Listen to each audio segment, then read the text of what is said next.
Кыргызстанда бул тема жөнүндө сүйлөбөгөн адам калбады окшойт. Туура. Сен экөөбүз эле калдык окшойт. Ооба, биз акыркы адамбыз. Ооба, соңунда соңку пикирди билдирип коелу. Мындай майлуу чекит коюп коелучу, мындай эч ким эч жака чыкпай турган кылыпчы.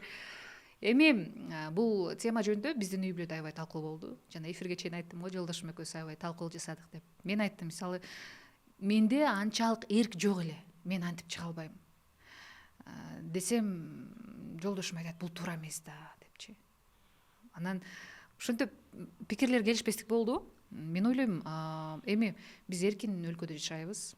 Ким кандай кийинет, ким мейли жолукчан жүрөбү, мейли торчон жүрөбү, билбейм кандай, ал өзүнүн эрки. Бирок сиз эфирден тышкары бир жакшы нерсе айтпадыңызбы, этикет деген нерсе бар депчи. Биз мисалы тойго барганда сонун көйнөгүбүздү кийип барабыз. Үйгө киргенде нан пан бышырабыз деп, баягы күйүп кетпесин деп үйдөгү эле майкаларыңды кийип алып жүрө бересиң, мисалычы. Өлбөгөн майкалар. Ооба, өлбөгөн майкаларыңды кийип алып жүрөсүң. Анан өлбөгөн майкаң менен кээде сен конокко бара албайсың да. Бул жерде этикет деген эле нерсе болуп калды. Анан болбосо мен баягы эч каршы эмесмин.